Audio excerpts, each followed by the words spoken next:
मंच पर विराजमान हमारे यशस्वी संसदीय मंत्री जिनने अभी अभी अपना उद्बोधन दिया, भाई धर्मेंद्र सिंह जी, हमारी मंत्री डॉक्टर प्रतिमा बागरी जी, हमारे पशुपालन मंत्री भाई लखन पटेल जी और हमारे लोकप्रिय नेता जो अलग अलग दौर में हमेशा अपनी एक विशेष छाप लेकर के क्षेत्र के अंदर लगातार सेवा का काम कर रहे हैं, श्रीमान गणेश सिंह जी और सम्माननीय विधायक सुरेंद्र सिंह जी गहरवार जी, आपका भी अभिनंदन है। और मेरे कॉलेज के समय के विद्यार्थी परिषद के साथी दीनदयाल शोध संस्थान के संगठन सचिव माननीय अभय महाजन जी, जोरदार अभिनंदन पूरे मंच का करें एक बार। और ये वैसे भाषण का मौका नहीं है, लेकिन दीपावली का पर्व है और ऐसे में ये मान के चले कि हमारे अपने मध्य प्रदेश में खास करके जब अयोध्या में भगवान श्री राम मुस्कुरा रहे, 500 साल के संघर्ष के बाद जब दोबारा प्राण प्रतिष्ठा होकर के अयोध्या में भगवान श्री राम के मंदिर का भूमि पूजन के बाद गर्भगृह में प्रवेश करने का घटनाक्रम हुआ है, उसके बाद तो लगा पूरा देश में सांस्कृतिक एक अलग ही धारा बह रही है। और मुझे इस बात का पूरा आनंद भी है और उत्साह उमंग भी है। अयोध्या के समान चित्रकूट के विकास में भी सरकार लगातार काम करेगी, कोई कोर कसर यहाँ की बाकी रहने वाली नहीं। हमारे अपने चित्रकूट के धाम पर जितने प्रकार का ये इतिहास अपने हृदय में समेटे हुए चित्रकूट का एक अलग ही रूप दिखाई देता है। दुनिया की कई संस्कृति है, उन संस्कृतियों का अपना इतिहास, लेकिन ये हमारी सनातन संस्कृति भगवान राम के उस काल को याद करे जहां हम सब ने देखा है कि आमतौर पर सत्ता के लिए भाई से भाई का झगड़ा हो जाता है, भाई भाई की हत्या कर देता है। लेकिन इसी चित्रकूट धाम पर एक इतिहास बना है कि भगवान श्री राम अपने वनवास के आज्ञा को सिरधार्य करके यहाँ आते हैं और दूसरा भाई दौड़े दौड़े पीछे पीछे आते हैं और अनुनय विनय के बाद भरत जी कहते हैं कि आपको चलना ही पड़ेगा। लेकिन अंततः जब भगवान राम ने कहा मैं पिता की आज्ञा का पालन करूंगा, तो विनम्रता के साथ उनके अपने पादुकाओं को लेके माथे पे लगा करके उनके नाम पे शासन चलाना, ये कहीं हो सकता तो केवल भारत में हो सकता है, हमारे अपने उस राम राज्य के काल में हो सकता है। भाई भाई से कितना प्रेम करे, कितने प्रकार से एक दूसरे का हमारे सम्मान करे। और ये जो उदाहरण है भगवान श्री राम के लिए अभी मैं प्रदर्शनी देखते आया, एक नहीं भगवान राम के कितने प्रकार के अलग अलग घटनाओं से जोड़ करके सुंदर अलग अलग कलाकृतियां बना करके चित्रकारी से उनका अपना जीवन को समझाने का प्रयास किया। भगवान राम के जीवन के पक्ष भी ऐसे ही, उनको जहां देखो जब देखो स्मरण करो एक अलग ही रूप में दिखाई देते। जीवन में कोई एक व्यक्ति अपने जीवन काल से कितनी प्रेरणा दे सकता है।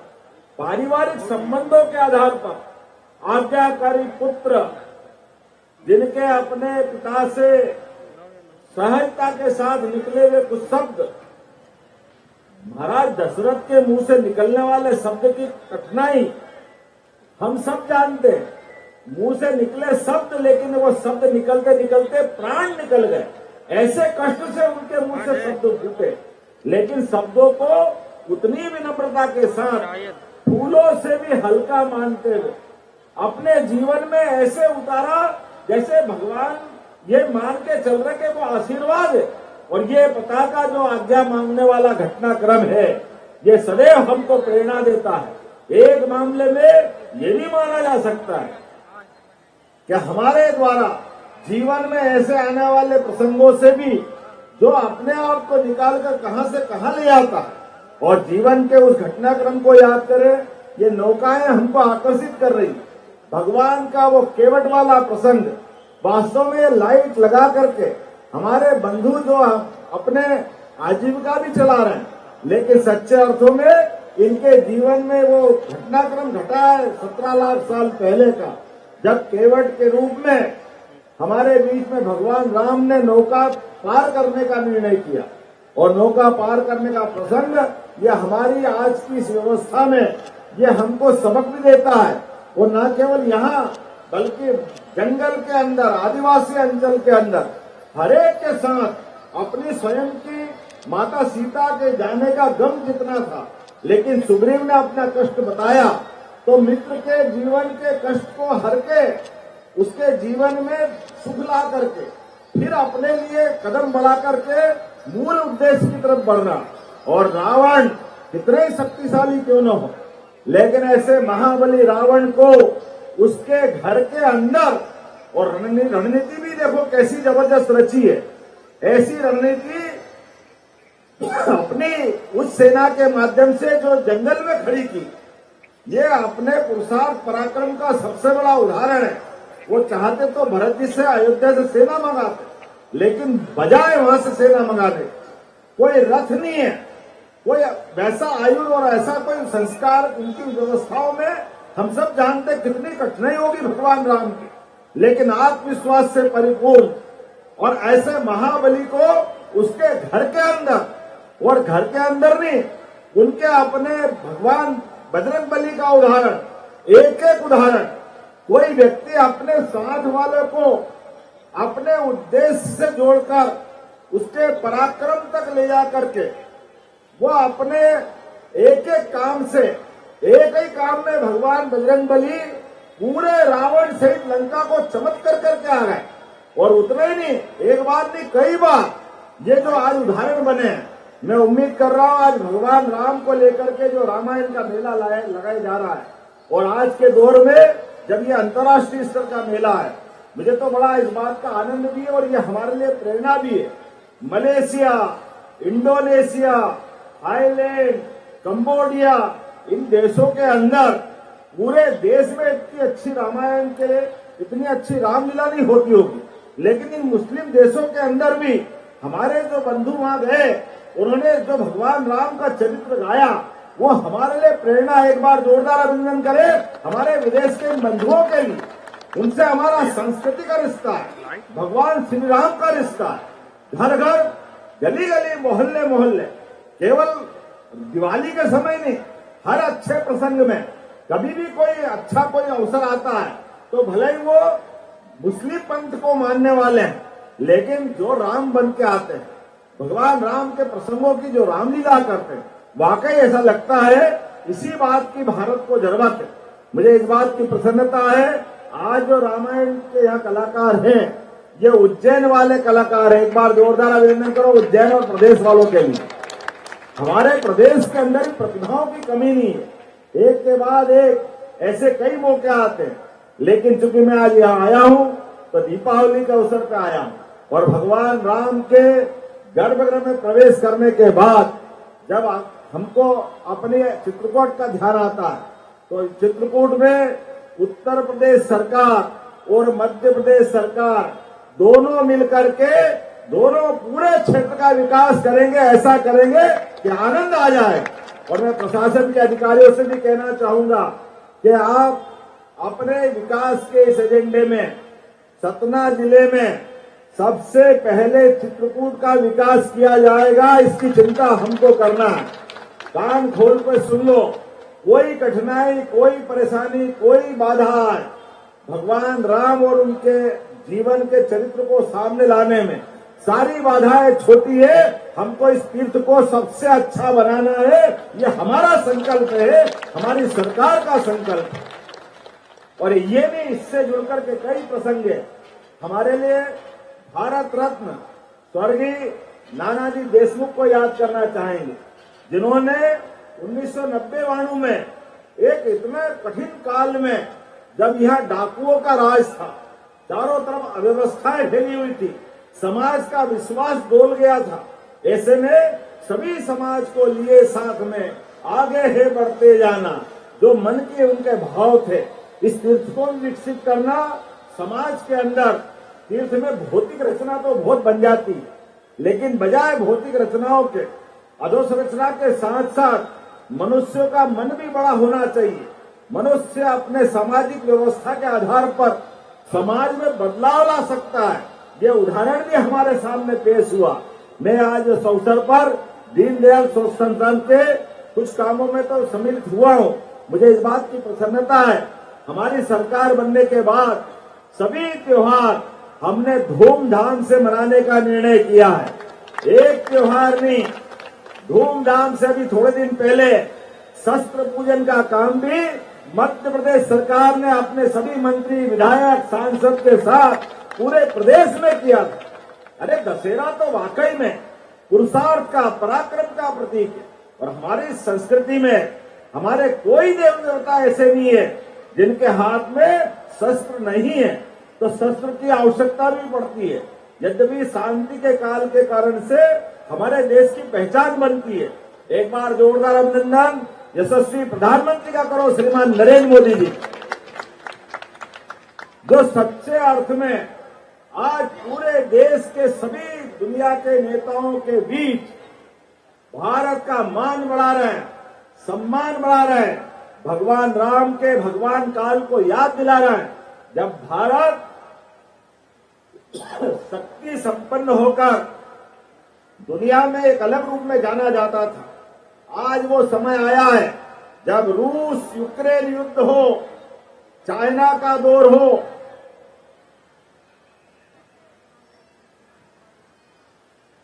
कोई भी कारण हो, इजराइल का युद्ध हो, सारे दुनिया के उथल पुथल भरे माहौल में अगर आशा की किरण के रूप में भारत अपने देश की सीमाओं की रक्षा करने में भी समर्थ है।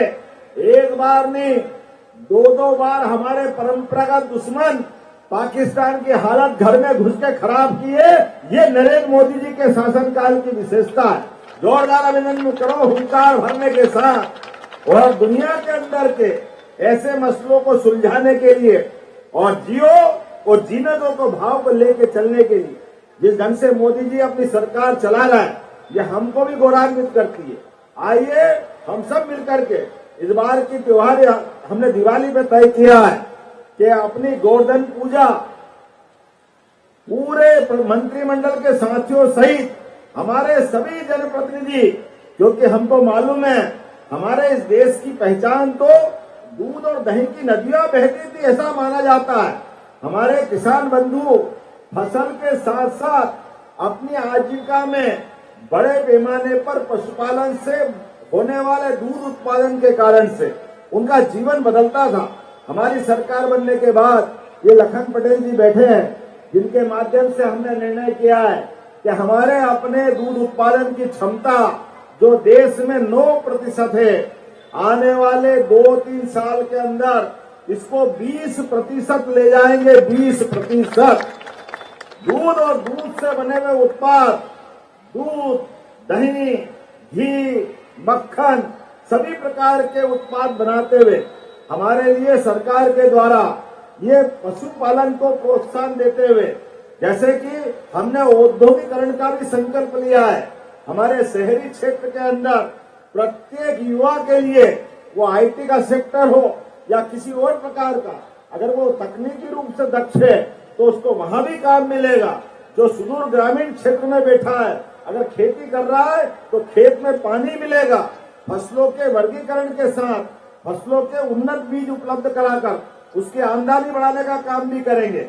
और साथ साथ नगद के लिए अगर वो पशुपालन करना चाहता है तो हमारी सरकार ने निर्णय किया है कि उसके पशुपालन को भी बढ़ावा दिया जाएगा। हम जिस प्रकार से फसलों पे बोनस दे रहे हैं, उसी प्रकार से दूध खरीदने पर भी हमारे पशुपालकों के लिए बोनस का व्यवस्था हमारी सरकार ने तय किया। नानाजी ने कितना उदात्त काम किया। हमारी गौ माताओं के, देसी गौ माताओं का कितने प्रकार के अलग अलग नस्लों की रक्षा की। गिर है, काकरोच है, और केरल की है, कौन कौन से राज्यों की, हर एक गौ माता का अपना अलग इतिहास। इसलिए वो सारी देसी गौ माताएं, आपकी जानकारी के लिए बता दें, भारत से ब्राजील ने लगभग 150 साल पहले गिर नस्ल के हमारे नंदी और गौ माता के वंश को ले गए। आज ब्राजील दुनिया भर में दूध और दूध उत्पादन के मामले में एक अलग पहचान रखता है। हमारी भारतीय नस्ल का कहां से कहां तक जाने का रिकॉर्ड है, लेकिन दुर्भाग्य से हमारे जाने अनजाने पूर्ववर्ती सरकारों ने जो गलतियां की है, हमको उसको हटाते हुए समाज को साथ ले जाने के लिए हमने तय किया है ये गोवर्धन पूजा भी करेंगे और घर घर गौ माता को पालने के लिए प्रेरित भी करेंगे। ये हमारी सरकार ने निर्णय किया। अब हमारे नगर निगम, नगर पालिका, पंचायत ये कोई खिड़क या कांजी हाउस नहीं रखेंगे, क्योंकि ये पशुओं को कैद करने की व्यवस्था है। लेकिन हमारा जो गोवंश है, हमारी कोई वृद्ध गौ माता है, लावारिस है, अपाहिज है, कोई कारण से संभालने वाला नहीं है, वृद्ध है, बूढ़ी है, ऐसी सारी गोवंश को संभालने के लिए गौशालाओं की व्यवस्था हमारी सरकार के द्वारा करने का निर्णय किया है। और जो गौशालाओं का अनुदान प्रति गौमाता 20 रुपया था, हमारी सरकार ने 40 रुपया प्रति गौमाता प्रतिदिन के हिसाब से अनुदान देने की घोषणा की है।